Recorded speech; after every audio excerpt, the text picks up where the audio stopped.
Coming up on today's edition of Cronkite Sports Live, ASU men's basketball picked up their first top 10 win since 2023, and fans stormed the court. We'll bring in our team to break it all down. And Jacob, on the women's side, ASU women's basketball is on the bubble tournament hunt, but swept the season series against that team from down south in the rivalry.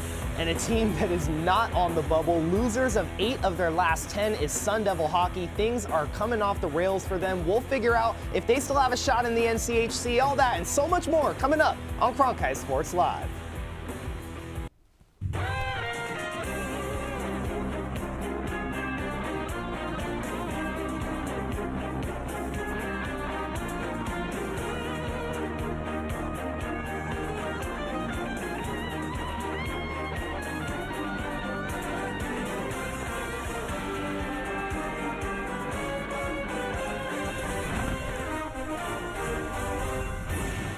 Hello and welcome inside Studio 6 for another edition of Cronkite Sports Live. I'm Jacob Brooks. Alongside me is Gabriella Justina Chernoff. And Gabby, it feels like February has been flying by. We're already only like a week or so away from March Madness. Yeah, you really first, middle, last named me there. That's the J in Gabby J. Chernoff, all my social media handles, and in case anybody was wondering. So thank you for the lovely introduction, Jacob. Absolutely, Gabby. And like we mentioned in the quick hit, there's been a lot going on in hoops, both men's and women's, but we've got to talk about that ASU men's basketball game at home against number 13 Texas Tech. This one was wild. There were 2 NBA champions sitting courtside, Jason Terry and Sean Marion. Let's go straight to the first half. Noah Mayusin on the break lobs it up to Jop, gets it done with the left hand, but these teams were going band for band. Here's the Red Raiders star forward JT Toppin getting it done down low as he's done so all season long, but oops, gets the ball poked from him right there. Mayusin running the break again, finds ASU's leading scorer Mo Odom.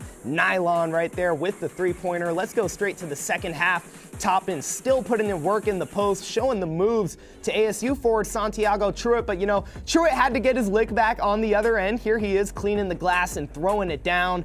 After that, bad news for the Red Raiders though. Star forward Toppin that we've been mentioning so much went down with a knee injury after the game confirmed as a torn ACL that would end his season, and ASU just poured it on after that. The Red Raiders were stunned. Mo Odom hits the 3 to go up 11, hypes up the student section. Texas Tech mounted a little bit of a late comeback. It got scary with only 30 seconds left, but ASU is able to get it done. Final score is 72-67. After the game, Bobby Hurley was in his element. Then we've got a show and tell from Gabby. I don't care about doubters, what people say and all that stuff. I mean, I've coached against some of the best coaches in the country. I've been doing it now for 11 years here, and so I feel like I'm in my element, that I could go toe-to-toe with anybody. So I'm very confident in my abilities. Arizona State men's basketball down number 13 Texas Tech on Tuesday night, and fans stormed the court after the Sun Devils' first ranked win since January of 2023. Now it was deja vu for a lot of these fans as an unranked Sun Devil squad down to ranked Texas Tech team again. It happened back in October on the gridiron when ASU took down the number 7 Red Raiders, and ASU was a 7.5-point underdog in both games. Now parallels are cool and all, and we love a good court storm, but it could mean more for ASU's season. After Tuesday's win, ASU moved up to number 68 in the net rankings, which is 12th among Big 12 teams. It'll take a lot, but ASU could put itself on the tournament bubble. There's 5 games left in the regular season, and the Sun Devils finish the year with a pair of ranked matchups against Kansas, who's number 8, and Iowa State, which is number 6. They'll likely have to win at least one of those matchups and at least 2 of the other 3 matchups against unranked opponents. It's really tough to move a lot in these rankings late in the season, so ASU is going to need to help itself as much as it can. If the Sun Devils do miss the tournament, it could have much bigger implications for the future. And look, it's our very own WCSN men's basketball reporter, Don Pasella. Tell us more about what those implications could be. Yeah, Gabby, rumors have been swirling for a while now that Bobby Hurley is up after this year. He's in his last season of his contract in June, but they're kind of just letting it ride out. But now, after this Texas Tech win, things could look a little different. I mean, most ASU fans, it seems, are kind of ready to part ways with Hurley, but this is what he does every year. These late in the season heroics, he seems like his job is on the line, and then he goes and wins a big game like this. Yeah, it's been a lackluster few years since the pandemic, but Hurley said in an article with The Athletic that he still feels like he's in his prime. He still feels he has another 10 years at least coaching, and then after the upset against Texas Tech, said he could go toe-to-toe with just about any coach in the country, so no matter what, he's still fighting for a job. Well, if he can go toe-to-toe with any coach in the country, that should mean ASU should be able to win a good chunk of these last 5 games to put itself in prime position to potentially secure a berth in March Madness. Yeah, like you said, it's a gauntlet, Gabby. Those last 2 games are going to be difficult, but if ASU misses the tournament for the 4th time in 5 years, Hurley's already skating on thin ice. That could be the end of an era here at ASU. Well, as coaches always love to say, we're taking it one game at a time. And that starts with the Baylor matchup as the Sun Devils kick off their last 5 games of the regular season. Jacob will send it back to you at the desk for more on that. Thanks, Gabby and Dom, for the analysis. Now let's move on from the highs of the Texas Tech game to the uncertainty of that complicated road ahead. It's safe to say in recent history, the Baylor Bears have been too much to bear for ASU, winning all 6 of the last 6 matchups between the school. For more on the history between the 2 newly appointed Big 12 Conference foes, here's our Tyler Weiss. Again, and again, and again.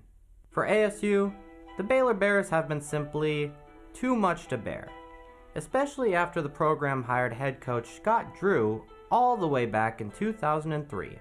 Against the Sun Devils, Drew boasts a perfect 6-0 record, with the first meeting dating back to 2009 in Anaheim, California. It was ASU legend James Harden's 2nd year as a Sun Devil, and in this game, he dropped 32 points. But that still wasn't enough, as Baylor went on to win the game 87-78.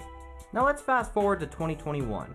The first clash between Drew and ASU head coach Bobby Hurley happened in the Bahamas, and for the Sun Devils, it was trouble in paradise and trouble in the paint, with the Bears outscoring them 32-14 in that area. That made all the difference for the Bears, who won 75-63.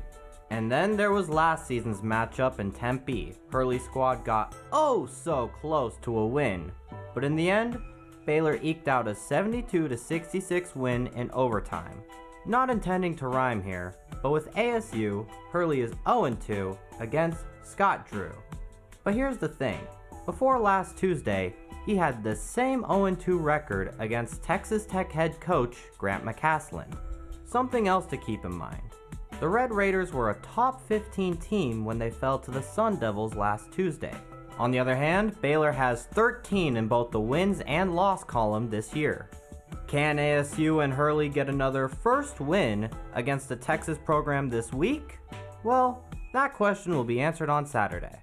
For Cronkite Sports, I'm Tyler Weiss. Tyler, thank you. We're going to stay on the hardwood. Arizona State took a trip up to Ames, Iowa to take on the Cyclones. First quarter, McKenna Brackens with the moves inside for 2 ties the game up at 12. Now it's Addie Brown of Iowa State to Jackson, and she gets it to Elisa Williams for the layup. 21-15 Iowa State lead. Now on to the second quarter. It's Las Terpoa who gets it out to Bracken. She takes the shot, hits it for 3. 25-23 Arizona State. Now it's Bracken again out to Davenport for the mid-range jumper. 33-28 Sun Devils. Now, all right, on to the third. Brown to Kenzie Hare, and she's going to drive it to the hoop all the way in for 2. And ASU has the ball now. Washnitz is going to miss this shot, but she hustles up, gets her own rebound, and then shoves it over to Elliott, who keeps it within 10. 48-38 the score now. All right, on to the fourth quarter. Iowa State's Elisa Williams off the board to Taulele, who puts it in for 2, and that'll just about do it for this one. Sun Devil fans, avert your eyes, and not a pretty score. 90-64 final score. Here's Molly Miller. Even though our pressure didn't really get to them, I still thought our kids fought and battled. Audie is just one of the best in the country for a reason. They do a good job working together. Jada and Audie, that was impressive showing that they had tonight. Despite that rough Iowa State loss, everyone knows Molly Miller has found success in her first year at the helm for ASU. First rookie Sun Devil coach to reach 20 wins, first 15-0 start in program history. The list goes on.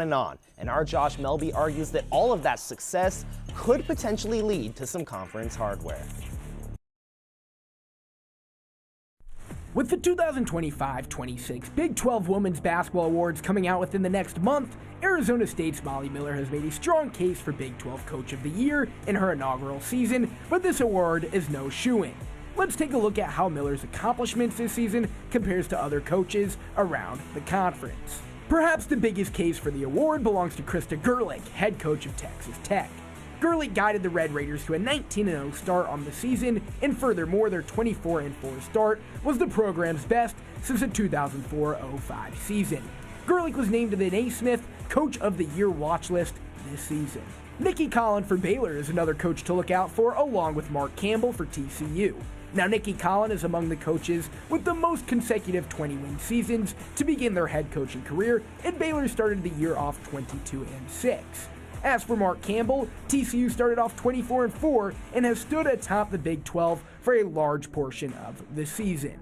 With all of the elite coaches around the conference, how can Miller compete? For starters, you have to take into account just how quick Molly Miller has turned things around. After going 10-22 last year, Miller's very first ASU team set a record for the best start in school history and tied the longest win streak with their 15-0 start. Now the Sun Devils have over doubled their win total from last year, sitting at 21-7, and Miller is the first head coach to win 21 games in her debut season. Whether her accomplishments are enough to win her a Big 12 Coach of the Year award or not, they remain nothing short of incredible. Molly Miller March Madness. I think that has a pretty nice ring to it. We know she's already taken ASU far beyond where it was last season, but the Sun Devils are still a bubble team for the NCAA Women's Tournament. There's 3 regular season games and the conference tournament ahead, and Armia Bensich has more on how Molly Miller and company can get a little more comfy. The calendar is flipping to March, and for Molly Miller and ASU women's basketball, every possession now feels like a season-defining moment. This isn't just about stacking wins, it's about survival. ASU is sitting right on the bubble in the Big 12, and the question is simple. Have they done enough, or do they still have work to do? Let's look at the resume. The Sun Devils are 21-7 overall, 8-7 in conference play. That's solid, but not safe. The net is hovering around the top 50, but right now, most projections have ASU just outside that at-large cut line, 2 spots out. That's not comfortable. So what's the path? Protect home court. They're 14-1 at Desert Financial this season. That building has been a fortress. If they take care of business against Houston and then grab a statement win against BYU, the conversation changes fast. Drop 1, now you're sweating on Selection Sunday. Then there's the trip to number 25 Texas Tech. Winning in Lubbock has not been kind to ASU women's basketball historically. They're 1-5 all time there. But if you wanted your resume boost before heading to Kansas City, that's the one. Steal a road win and you may not have to stress about the bubble at all. Because if the at-large doesn't happen, there's only one option left: dominate in the Big 12 women's basketball tournament. The good news, they're tracking toward a top 8 seed, which would mean a first-round bye, a cleaner path.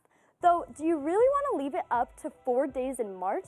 This is exactly what this program was built for. Under Molly Miller, meaningful games in late February with NCAA tournament implications.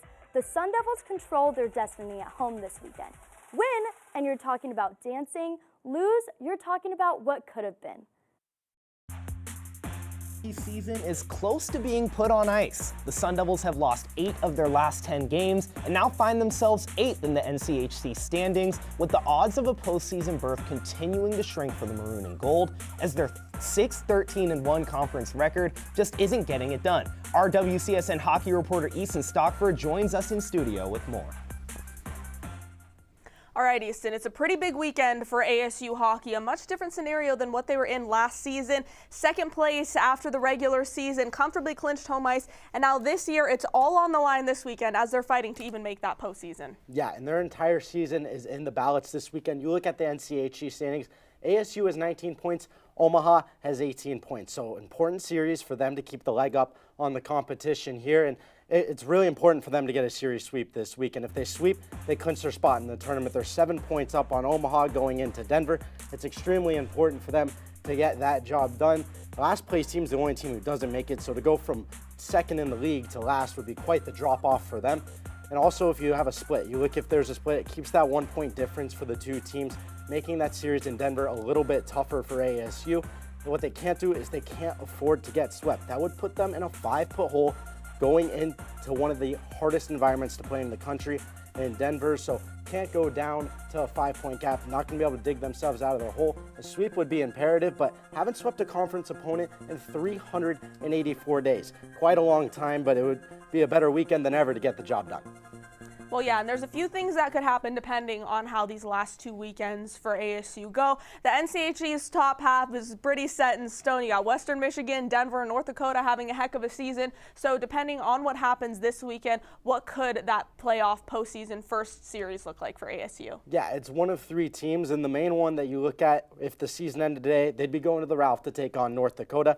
One of the toughest environment in all of college hockey to play in. 11,000 fans on average per game, but they prove they can get it done in that environment before. They split the series in November on the road against them, so they prove they can get it done. Now, North Dakota, they play Western Michigan this week, who's in the hunt as well, and they just waxed ASU in last week's series. They trampled all over them, probably a team that Greg Powers and the Sun Devils don't want to play again. It's the only team they haven't beat in NCHC play this year other than Omaha, who they haven't played yet.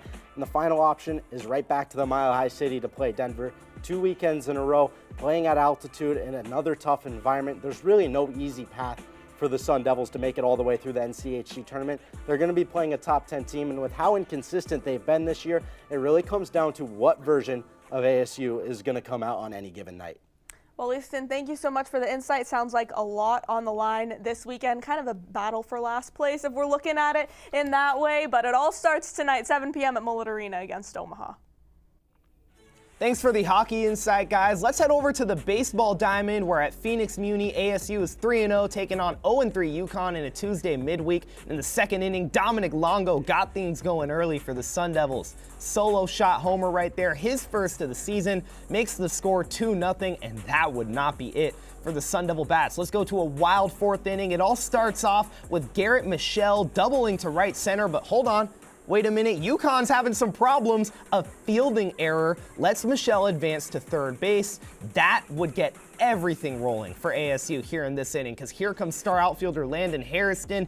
He clears the bases with a 3 RBI double. ASU pouring on the runs. At this point, ASU is up 7-1, but in the 5th inning, it's Hairston again, his first career grand slam. At this point, the score is not even fair anymore.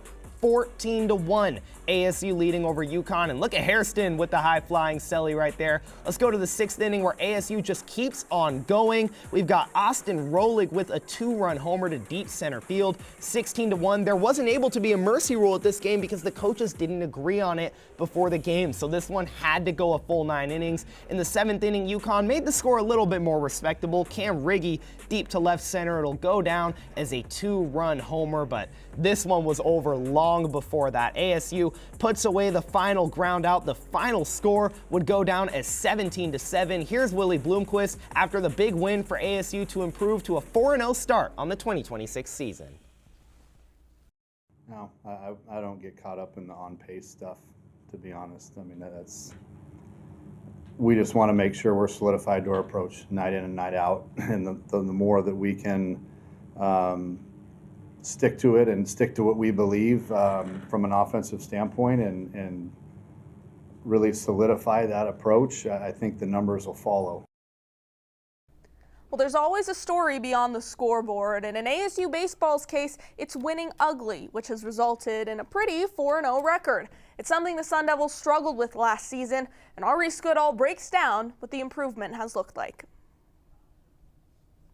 Through the opening 4 games of the 2026 season, the Sun Devils have found ways to win ugly, unlike last year. In Game 2 of the season against Omaha, ASU surrendered 11 base hits, many in untimely situations. However, Omaha left 13 runners on base as the Sun Devils escaped with a win by a misleading 11-5 margin. The very next day, it looked like ASU's pitching struggles were going in Omaha's favor yet again. Starter Easton Barrett walked 6 batters en route to giving up 4 runs in 1 2/3 innings of work. But yet again, the Sun Devils were able to fight back as the bullpen delivered 7 1/3 innings of scoreless ball to seal the series sweep. Last season, the Sun Devils lost to Oral Roberts and twice against Minnesota with very similar pitching performances to the Omaha series. In all 3 losses, ASU entered the 9th inning with leads. The 2 losses against Minnesota proved especially detrimental to ASU's seeding in the NCAA tournament, as Minnesota finished below 500 on the season, while the Sun Devils were given the 3 seed in the Los Angeles Regional in a much tougher bracket, which they could not escape from. If ASU can continue to pick up wins by unconventional methods, they could set themselves up for a much more favorable NCAA tournament run. For Cronkite Sports, I'm Reese Goodall. Well, like both Gabby and Reese said, ASU's 4-0 start has been nowhere near perfect. However, many familiar arms and unexpected pitching roles have stepped up big time. Our Ethan Nigotovsky joins us now in studio to continue the whip and break down the performance of these Sun Devil relievers. The Diamond Devils secured their sweep on Sunday thanks in large part to 3 relievers looking to turn their stories around. Junior right-hander Jaden Alba was the first to enter the game after Easton Barrett left. Alba himself was a Sunday starter a season ago, but a 9.33 ERA in 5 Big 12 starts relegated him to the bullpen. In that role against Omaha, he went to work, allowing no runs over 4 1/3 innings pitched. Alba then passed the baton to sophomore righty Eli Buxton, who then passed it on to senior southpaw Sean Fitzpatrick.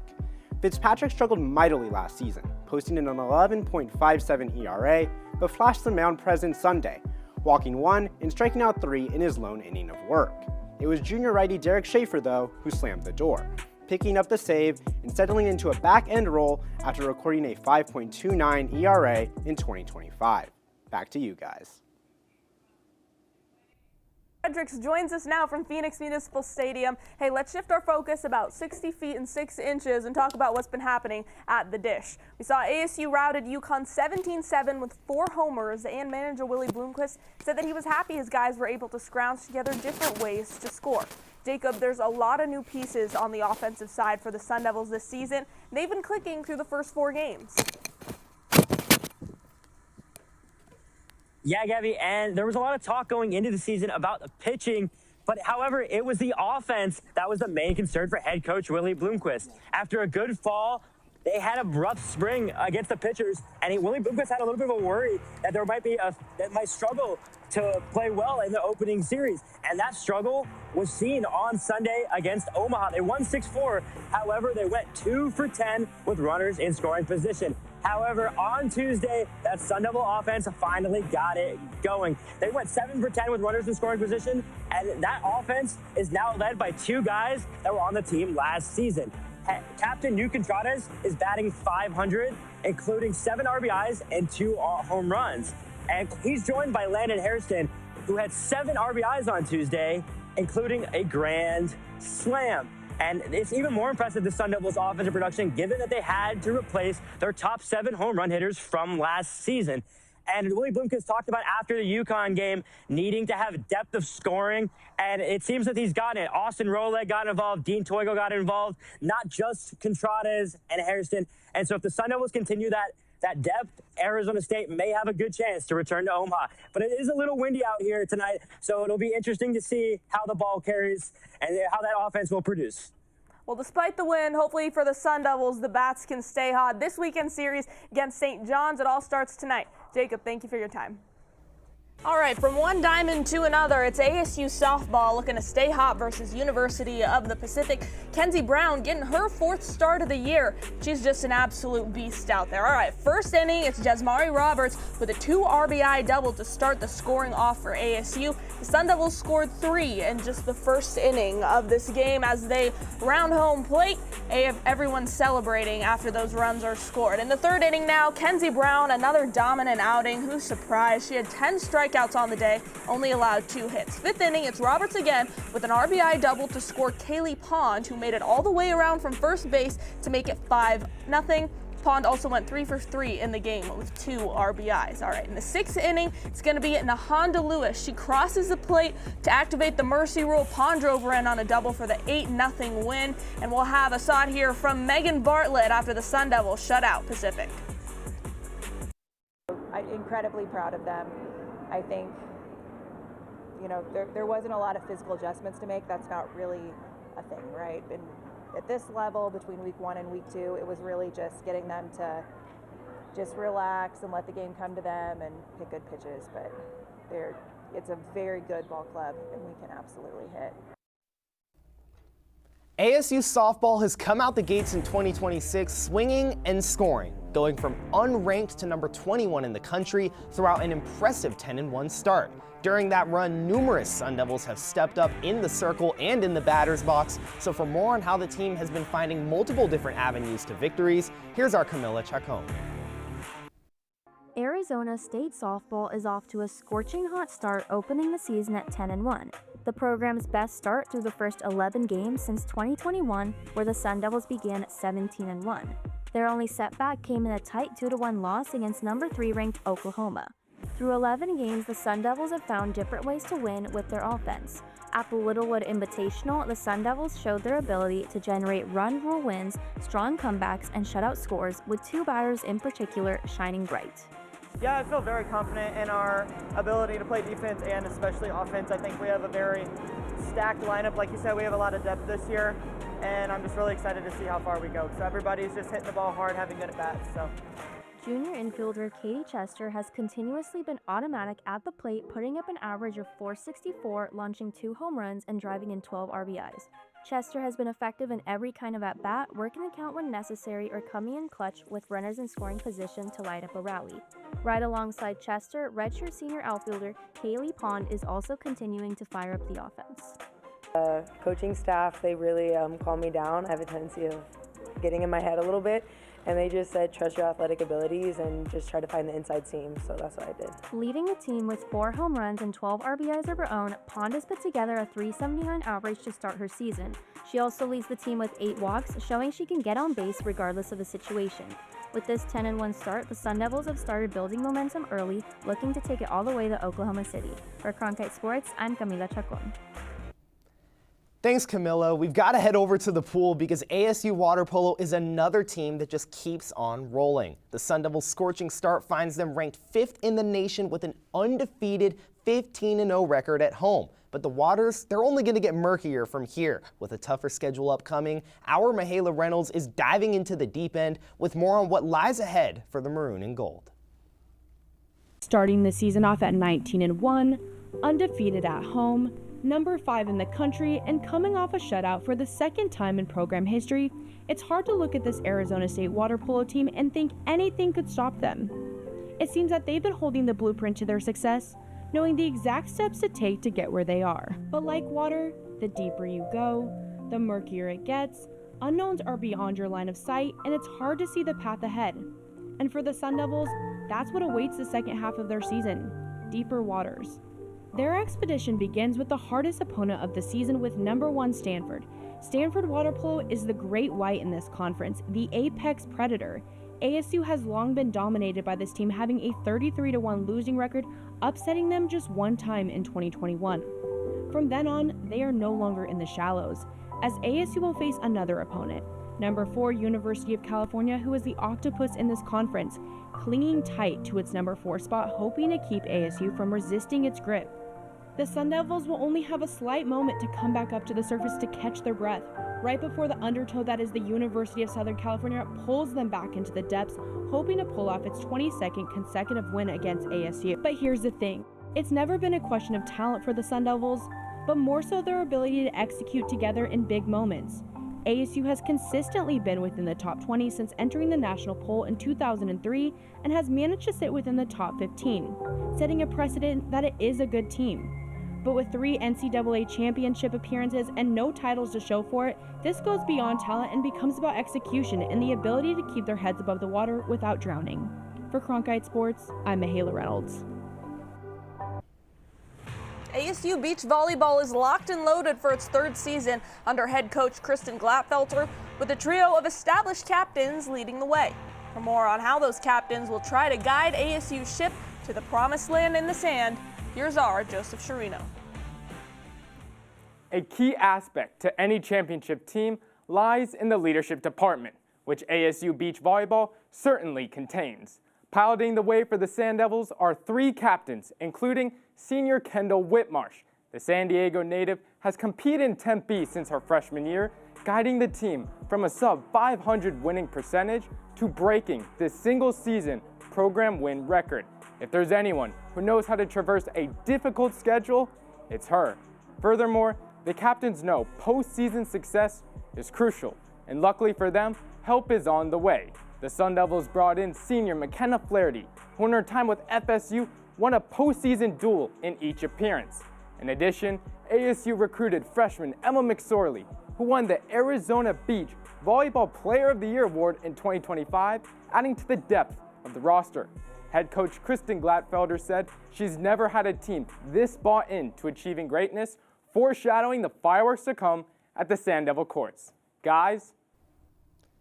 Thanks, Joseph. And although spring practices may still be a month away for ASU football, Sun Devil fans got some exciting news in the form of new renderings for the team's planned indoor training facility yesterday morning. It's been a drawn-out timeline, with Kenny Dillingham originally announcing the plans to build the facility back in July of 2025, but now seems like things are finally rolling into motion for the Sun Devils. In December, after reports broke that Dillingham was staying in the Valley on an amended contract, he called out for someone to step up and write a $20 million check to help ASU's program. Now, it appears that check has been cashed, but we don't know by who. A mystery donor reportedly gave ASU an 8-figure investment that will expedite the process and expand the project's budget to nearly $50 million. The 190-yard indoor facility right next to Mountain America Stadium is set to replace the pressurized Dickey Dome, which was actually a few blocks away from the stadium and had previously been the site for ASU's indoor practices. ASU also plans to use this new facility for game day tailgating, as Kenny Dillingham said he wants to, quote, recreate the 16th hole of the Phoenix Waste Management Open. All right, let's head on to some top plays for some sports that are in season, and we've got to start off with softball. Katie Chester with a 2-run bomb over the center field wall. Gabby, that one went real deep. That was a nuke from her right there. Another one who was going deep on Tuesday, it's Landon Harrison, a grand slam, the first of his life, he said, and that would make it back-to-back at-bats where Harrison cleared the bases. Quite a scene at Muni for the sophomore outfielder. Yeah, Gabby, and we'll stick with baseball here for number 3. It's second baseman Beckett Savorik, the sophomore, drove in 2 runs right here. This was the go-ahead score for ASU in its season opening sweep against Omaha. ASU's on a roll, starting off 4-0. Yeah, down in Tucson on the hardwood, it's McKenna Bracken. She hits this shot to send the game to overtime. ASU went on to win season sweep over the rivals. And no other play could have been number 1. It's Mo Odom's dagger 3-pointer to put ASU up big late against number 13 Texas Tech. Look at him hyping up the student section there. And Gabby, I've got to say, I was on the floor at that game shooting highlights, and the atmosphere was absolutely crazy. That court storming, it was the first one that I've ever been a part of as an MMJ for ASU basketball. Yeah, we love a good court storming, a good field rush, even us MMJs who are fighting for our lives with our camera. Holding right up the camera, trying not to drop it. All the students are trying to like shove into the middle. I'm just trying to get my shot. I've lost a shotgun might cover or two in the middle of those scrums. Yeah. But that's all we have this week on Cronkite Sports Live. I want to thank everybody over in the control room, our amazing production staff, our executive producer, Ratisha Thacker. For Jacob Brooks, I'm Gabby Chernoff. We'll see you next week.